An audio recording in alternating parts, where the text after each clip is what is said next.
Well, hey everyone, welcome to the podcast.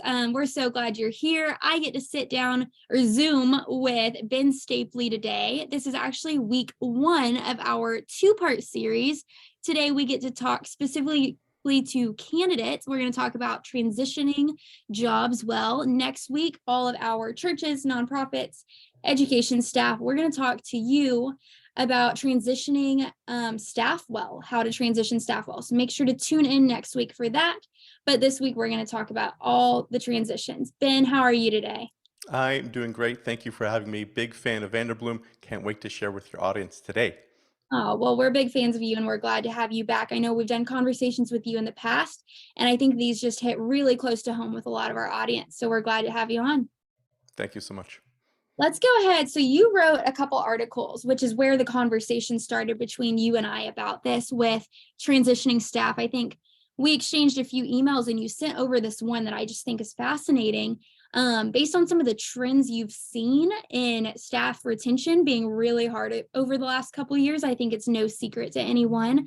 So why don't you just tell me a little bit about the background of what led you to write this? Yeah, I'll start from myself from a personal standpoint. I transitioned churches, jobs about a year ago. So this was a lot of stuff was on my mind. And at the same time, I had a lot of friends in ministry who were doing a lot of transitions as well, transitioning from one church to another, transitioning from a church out of a church. And we were all kind of learning a lot of stuff on the fly. And there were repeat conversations I was having or repeat hurdles saw friends trying to make. And I was like, you know what? I think I want to share some of this because I've learned a little bit during the season. And if I had to pay the dumb tax because I made a mistake in this process, which we all do, I wanted to share it with other people so they minimize their mistakes by learning from mine. So that's ultimately, that was my heart, to help other people, because I don't think this high season of transition is completely done yet. And for those people still in it, or it's ahead of them, or even ahead of them down the road, because you probably won't be with the same organization your whole life. How can they learn these principles and ultimately transition well for themselves and for the sake of the organization as well?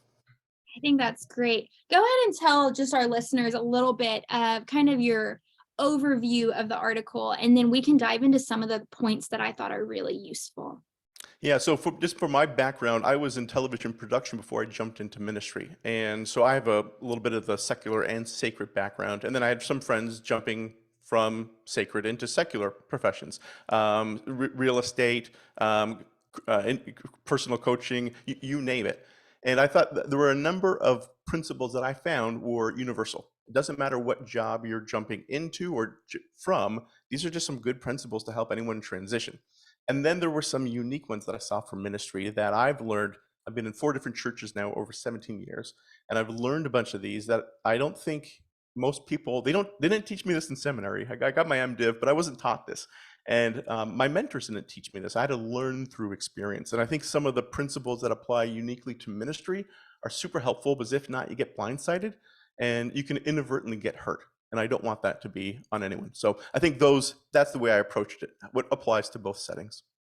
Yeah, no, that's really great. Speaking of blindsided, you talked about one of your first points in the general guidelines section is that there should be no surprises. And I think communication, not surprising either end of the parties. Let's talk about that a lot, because I think that's a really great point. Yeah, and it's interesting. I actually say it both ways. I say that if you're transitioning, your supervisor shouldn't be surprised. But then I also say, in a sense, they should be surprised. So I'm arguing from both sides here, so stay with me. But they shouldn't be surprised in the fact that if you are experiencing a tension or a frustration, instead of just packing up your bags and leaving, taking your ball and going home, you need to voice them to your supervisor, because they will probably want to help you solve them. They probably can. And so whatever those tensions are in the workplace, there's always pull and push factors.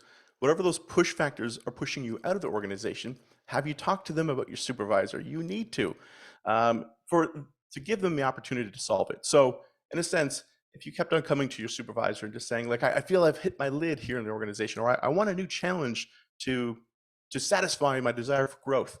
And you've said that, year after year after year in your annual reviews, and you're still stuck with the same responsibilities and no additional oversight, then when you do leave, the supervisor wouldn't be surprised, because you've been discussing this for a while. So that's the one way in which They shouldn't be surprised. Now, they should be surprised in the fact that your level of effort and your impact in the organization don't diminish before you give them your letter of resignation. So sometimes, I can see you smiling, nodding. Sometimes it's really clear when someone's going to leave an organization because you just see their effort plummet. And I haven't been given the 2 weeks notice, but it's going to come in about a month from now. I can tell. Right. And from that degree, your supervisor should be surprised because your level of commitment to the job, the organization, is on par to the very end.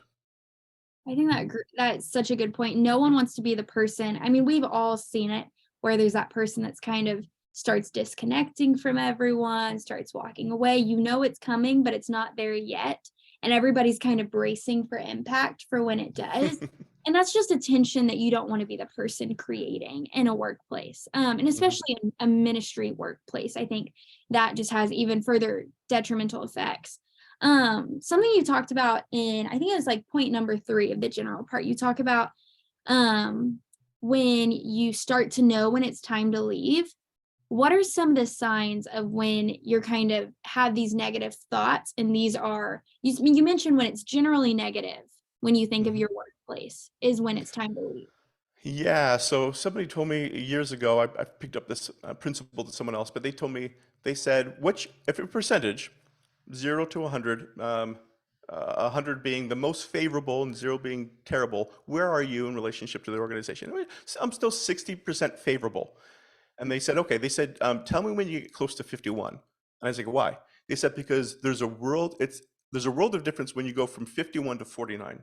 Once your overall perspective of the organization turns to negative, your your pace to departure speeds up exponentially. Mm, So he said, you could live in the 60, the 55, even the 51% for a while. But once you turn to 49, he's like, you got weeks left. Because at that point, when you see things overall from a negative vantage point, I don't like the work I'm doing here. I don't like my manager. I don't like the direction where things are going. Then everything gets tainted with that negative perspective. And at that point, you're just counting down your days. So I think that's really helpful for people who are sliding down that negative ramp. Just realize once you turn that corner, it's really hard to turn back. And so I always tell people counseling them that bring up those conversations with your manager beforehand before things get negative, because once it is, you might as well pack up your bags. It transitions pretty quickly after that. yeah. You hit on a topic. I know we're kind of talking about the general guidelines that you have, and in a little bit we'll get into more of the church ones, but I kind of want to swing that direction for a second. And let's talk about something that I think is no secret to a lot of people in ministry, and it's church hurt. It's people Mm. that work for a church and they leave the church, things go bad, and they get really hurt. And it's really sad. It really is. And I feel like you kind of hit on a way to like start avoiding that early on before you get to that hurt. Do you have anything to talk about in regards to that? Yeah, I would, if you don't have a mentor, someone who's mentoring you personally and professionally, I would definitely encourage people in ministry to do that. I've sought out counseling, actually people who are gifted to give counseling to people in ministry, because there's some unique challenges that we face. Every job has its unique challenges. Ministry has its own. And if you're not talking that to somebody who understands those challenges or is empathetic to those challenges, can help you overcome those challenges, you're really going at it alone. And so my encouragement is get personal mentoring, professional mentoring, get professional counseling as well to help you process that. Either process it to a degree that you can stay, or process it and help you leave in a healthy way. I like to use, I don't want people leaving the organization bringing emotional baggage with them and to the next place. Oh, my last place, you can't believe what happened there. So unpack as much of that emotional baggage as you can before you transition somewhere else with people who know what the game is, know what the ins and outs are. So do that beforehand instead of bringing that emotional baggage with you to the next organization. It's not fair to them. It's not fair to yourself. It's not fair to the place that you left as well. I think that's great. And I think that kind of leads up to leaving and like leaving well. I think that's a really important point. You talk about how people, they remember how you leave long after they remember the work that you did while you were there. They remember if you went out and it was bad, they don't forget that. Let's talk about leaving well. Yeah, someone said once, they said, never light the match to the bridge, because you may need to come across it. The longer I've been in ministry for 17 years, for me that feels forever. I know some of our listeners here have double, maybe even triple that amount of time in ministry. Um, but it's one of the things I've noticed during that duration is the ministry world is small, and even if it's just for self-preservation and nothing else, don't leave on a bad note, because that's going to follow you wherever you go after this. Ministry world is pretty small, and people hear about how you left. So do yourself a favor, leave well, and then the way I like to say it is, if you came back, and hopefully you do at some point, if you're in the area, you're near the church, you have a Sunday off. If you came back, how would you be received? Would the staff say, "Hey, great to see you," or would you feel a sense of shame coming into the doors? And if it's a sense of shame, then you're probably not leaving on the right note. But if you could say, no, I would anticipate being warmly welcomed when I came back, you're probably doing things well and making sure that it's a win for everybody in that season of transition. Don't phone it in. Don't light a match and try to burn the place on the way out. Mhm. Um, do all those emotionally healthy things that need to happen to preserve everyone in the situation. I think that's great. One of the biggest things we do at Vanderbloemen is succession planning. And so we see a Mm, lot of successions and some done amazingly and beautifully, and they restore still those friendships. And then we see some that aren't done well, or it's too late and they've already started that. And so I think one thing we always say is like leaving a legacy when you do succeed. If you're a founding pastor that has been at a church for 40 years and then you go to leave, that's a legacy you had there, and that's something important to protect and for people to honor that. And so we always talk to churches about how they can honor that and how we can celebrate that on the way out. Someone mentioned this, and I don't remember where I heard it, and it was a joke about succession planning. I don't know if you've ever seen the play Hamilton. mhm, Well, there's this part in it where George Washington's leaving, and Hamilton's like freaking out that he's leaving. He's like, no, I'm going to teach them how to say goodbye. And mm. I just think that's such a good example of like, let's leave well and let's show this example well. Um, and I just think it has a lot of long-term effects for the person going out and the congregation that has to say goodbye, you know? Mhm. Mhm. And especially in terms of talking about some of the lead pastors who maybe some of their children may be picking up the mantle and running with it.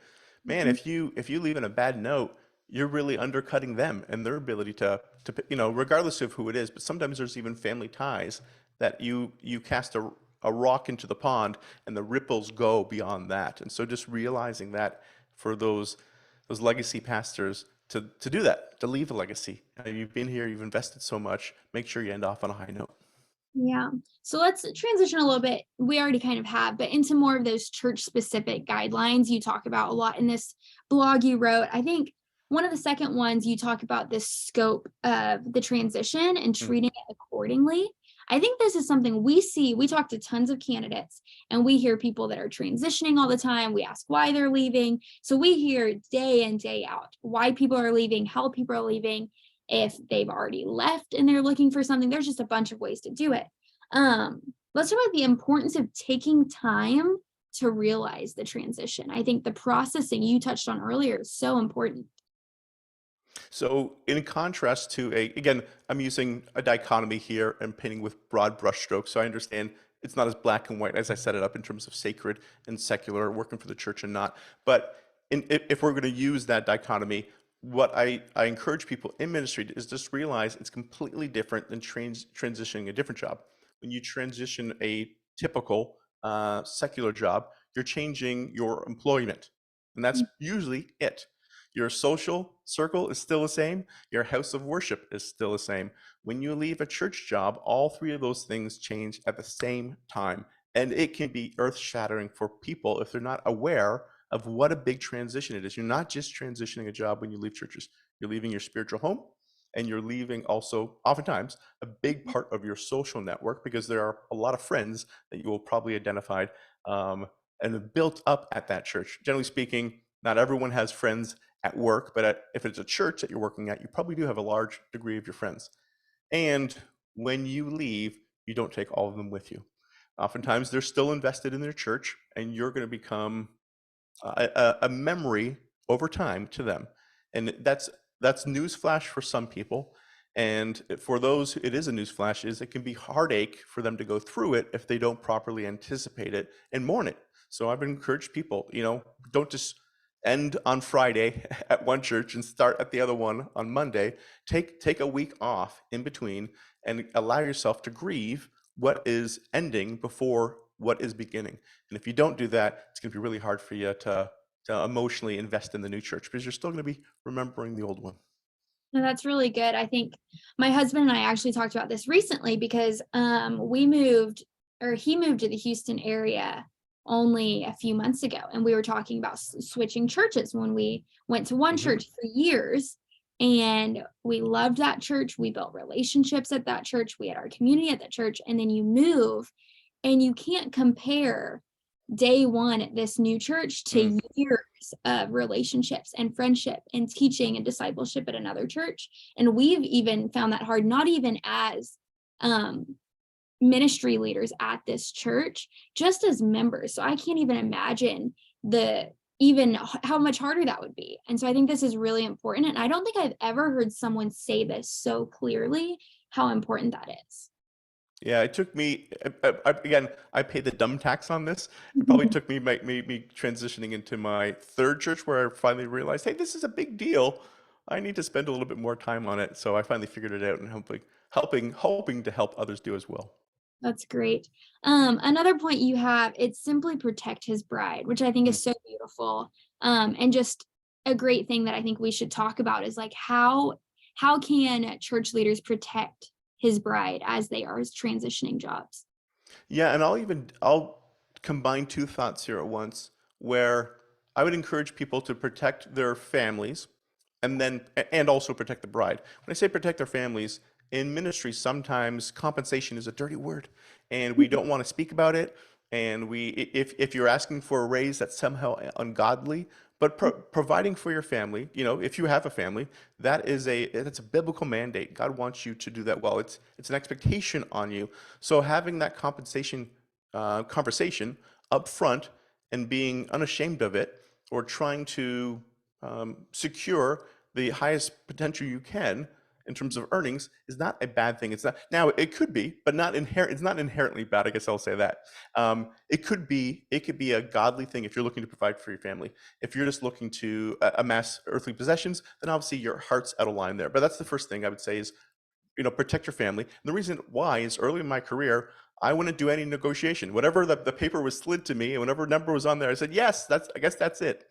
And I didn't engage in any negotiation. And it took me a while to realize, hey, that's not really honoring my family as well as I can. So I'm gonna write a number, I'm gonna slide it back, and we're gonna play this little game.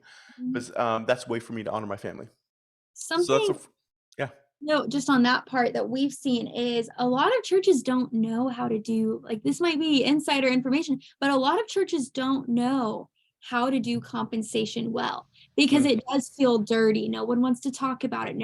How much do pastors make? How much should they make?